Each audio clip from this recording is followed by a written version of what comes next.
Je donne tout de suite la parole à Eric et la transition est très bonne parce que Eric va nous parler, voilà, on a terminé avec Valérie sur l'accompagnement, comment améliorer l'accompagnement et le suivi. Merci. Alors, je voudrais d'abord remercier SOS Hépatique pour les états généraux et remercier et féliciter Célie pour son implication, parce qu'elle a beaucoup travaillé et elle a beaucoup contribué à faire avancer les choses. Alors, mon sujet, je vais faire une petite remarque par rapport à ce qu'a dit Valérie tout à l'heure, et pour vous montrer un peu l'impact des médias et des réseaux sociaux. La Guadeloupe, au moment de la polémique sur la vaccination, était le premier département qui vaccinait. Et quand on vaccinait les nourrissons à 25% en France, en métropole, en Guadeloupe, on était à 70%. Donc, on n'a jamais vraiment baissé la vaccination de l'hépatite B, alors que maintenant, on est le dernier département à vacciner. Enfin, il y a la Guyane qui est derrière nous, mais c'est… Voilà. Alors, comme mon sujet, c'est comment améliorer l'accompagnement et le suivi des patients. Constat. En fait, je me suis basé sur l'enquête patients états généraux vivre avec l'hépatite B.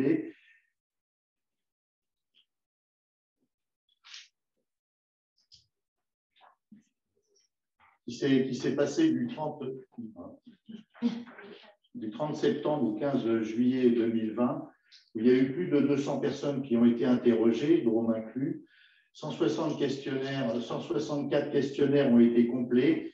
Il y avait une quarantaine de questions sur le vécu des patients avec l'hépatite B. Et c'est une étude qui a été biaisée, puisque la majorité des patients étaient suivis à l'hôpital et la moitié étaient traités. Donc, en fait, ça ne représente pas forcément la vraie vie, puisque la majorité des patients sont quand même dans la nature. La diapositive suivante. C'est une maladie qui fait peur. 57% des personnes avaient une incertitude de l'évolution, 59% la peur du cancer, 56% la peur de contaminer d'autres personnes et 39% la peur d'être rejeté. Diapositive suivante. L'impact sur la vie quotidienne, 50% des personnes interrogées avaient un impact sur le moral, soit 25% de manière importante et 25% de façon plus modérée. Diapositive suivante. L'altération de leur image, 30% sur la vie de famille, 29% sur la vie sexuelle, 26% sur la vie de couple et 30% sur la vie professionnelle. Diapositive suivante. Le patient, on demande au patient d'être ambassadeur de l'information vis-à-vis de ses proches et de sa famille. Mais 25% des personnes n'en ont jamais parlé à un proche et parmi les 75% restants, certains en ont parlé qu'au bout d'un an. Les raisons, c'était la peur d'être rejeté et la peur de la transmission aux proches. Diapositive suivante. 67% des personnes interrogées souhaitaient être mieux informées, notamment auprès des associations de patients. Et plus de 25% des personnes interrogées avaient un suivi régulier sans échographie au moins tous les ans. Diapositive suivante. Alors, pour qu'il y ait un suivi, il faut qu'il y ait une prise en soins réussie. Donc, ça paraît évident, mais je pense qu'il y a un certain nombre de patients qu'on a vus une première fois, voire une deuxième fois, et qui sont dans la nature, parce qu'on n'a pas su leur expliquer, on n'a pas su les mettre en confiance. Et je pense que nous, médecins, on a toujours l'impression de bien faire, d'avoir expliqué tout aux patients. Et en fait, quand on interroge les patients, ce n'est pas toujours la réalité. Diapositive suivante. Pour la prise en soins réussie, les premières consultations sont capitales, puisqu'en fait, la première consultation va faire passer une personne bien portante au statut de patient.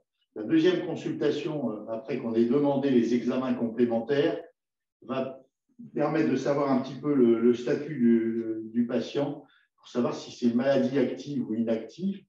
Et après, il y a aussi la mise en route du traitement s'il est justifié. Diapositive suivante, j'espère que ça va passer. Pour une prise en soins réussie, pour que la balance penche vers le suivi, il faut qu'il y ait la confiance du patient et la connaissance de la maladie et des enjeux. Parce que de l'autre côté, c'est une maladie qui est sans symptômes, avec difficulté d'accès aux soins. Et la situation non stable et le déni vont peser contre le suivi. Diapositive suivante. La confiance, c'est la maîtrise du sujet par le médecin, ce qui n'est pas toujours le cas pour beaucoup de médecins. Et la situation stable du patient, c'est sur le plan administratif, un domicile fixe, psychologique et les addictions. Diapositive suivante. La connaissance de la maladie et des enjeux, il faut que l'information soit claire, simple, compréhensible par le patient. C'est sûr que nous, on a un langage médical et ce n'est pas toujours facile de traduire, surtout pour une maladie complexe comme l'hépatite B. Elle doit être complète. Diapositive suivante. Alors, les obstacles à l'information et à la compréhension, il y a une étude américaine de McGeer en 1996 qui disait que 40 à 80% des informations d'une consultation sont immédiatement oubliées. C'est aggravé par le fait que c'est une maladie qui est complexe dans sa spécificité, mais complexe à expliquer.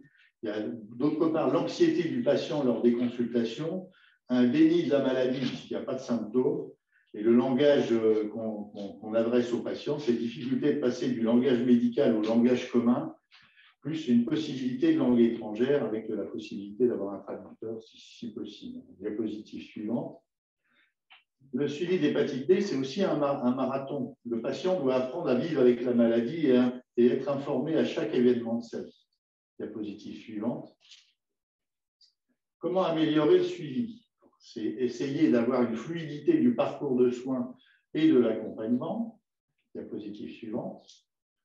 La première consultation, l'information doit être claire, l'évaluation de la situation du patient. Il faut s'aider de l'assistante sociale, psychologue, psychiatre, addictologue, l'association de patients. Et à la fin de la consultation, il est souhaitable quand même de donner des brochures explicatives, des flyers, adresses de site, coordonnées des associations, pour que le patient revoie après la consultation tout ce qu'il a entendu et qu'il n'a pas forcément compris. Voilà. Diapositive suivante. La deuxième consultation, il faut favoriser l'accompagnement d'un proche permettant d'organiser le dépistage familial ainsi que la prévention, mais aussi pour que le patient arrive à comprendre un peu ce que le médecin a dit. C'est-à-dire que ça peut être un traducteur, enfin, je veux dire, du langage médical vers le langage commun.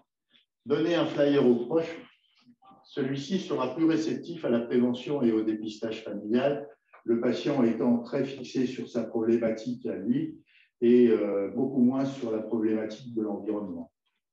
Diapositive suivante. Le parcours de vie. Les parcours de vie doivent être pris en compte, les facteurs éducatifs, environnementaux, la vie familiale, sociale, sexuelle, professionnelle. Les informations doivent être fournies progressivement et au bon moment. Diapositive suivante. Donc, les États généraux ont défini des axes prioritaires. L'axe prioritaire numéro 3, c'est soutenir et assurer l'accompagnement des hépatants. L'axe prioritaire numéro 4, améliorer le parcours et la prise en charge des hépatants. La diapositive suivante. Alors, soutenir et accompagner les hépatants. Il faut soutenir les associations de patients et de proximité. Développer la pair-aidance via des groupes d'échange pairs sur les réseaux sociaux et sur les groupes de convivialité. Évaluer la prise en charge bien-être psychologique et santé sexuelle. Diapositive suivante.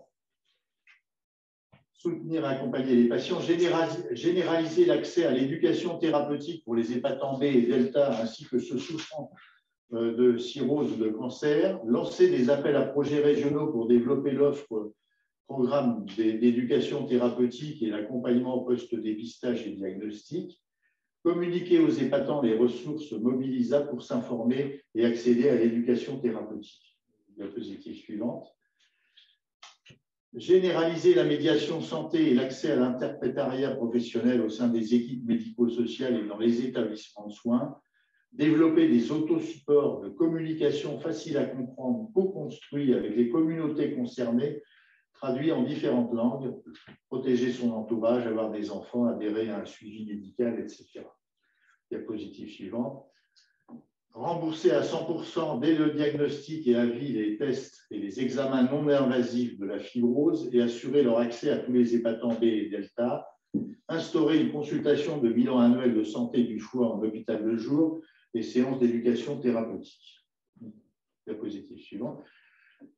Fluidifier le parcours de soins, donc favoriser un lieu unique du bilan, biologie, échographie, fibroscan, autres consultations, etc. Développer des réseaux entre différents partenaires médicaux impliqués, médecins généralistes, hépatologues, radiologues, biologistes, addictologues, etc., etc. Impliquer les acteurs paramédicaux et médico-sociaux, infirmiers, psychologues, diététiciens, assistants sociaux, se servir des dispositifs de soins permettant cet accompagnement pluridisciplinaire, réseau de santé, centre d'addicto, microstructures médicales, structures de soins et d'accueil des populations vulnérables. J'ai oublié de dire, pour impliquer les acteurs médicaux et paramédicaux, c'est assurer aussi leur formation, parce qu'en fait, la formation des acteurs paramédicaux en ce qui concerne l'hépatite B est souvent légère, et c'est vrai que ce n'est pas toujours facile qu'ils puissent expliquer aux patients exactement la maladie. Ce qui pose le problème des troubles de l'hépatite B quand ils sont positifs, il va falloir qu'on forme les gens plus pas à la technique, mais plus en fait à l'explication pour les patients qui sont en attente dès qu'on les découvre positifs. Alors, permettre l'accès des personnes migrantes aux dispositifs de soins urgents et vitaux et aux dispositifs d'accès rapide en hépatologie dès que le diagnostic est fait. Prévenir toute renonciation aux soins et garantir un droit effectif au séjour pour les étrangers malades sur tout le territoire. Diapositive suivante. Financer les associations médico-sociales et les PASS pour leur permettre d'assurer les bilans post-diagnostiques durant le délai de 3 mois d'irrégularité de séjour pour pouvoir bénéficier d'une protection maladie avec dispense d'avance des frais. Diapositive suivante. Étendre à l'hépatite B l'arrêté du 22 décembre 2016 relative à la protection du secret des actes et prestations pour les mineurs. Diapositive suivante. Systématiser le rappel aux patients des rendez-vous et examens médicaux pour lutter contre les rendez-vous non honorés. Et en conclusion, le patient doit apprendre à vivre avec l'hépatite B et être acteur dans sa prise en soins. Le médecin doit optimiser la prise en soins en fluidifiant le parcours du patient et en utilisant tous les outils à sa disposition sur le plan médical et médico-social. Lutter contre l'isolement, tant sur le plan familial que médical et social, est essentiel. Je vous remercie.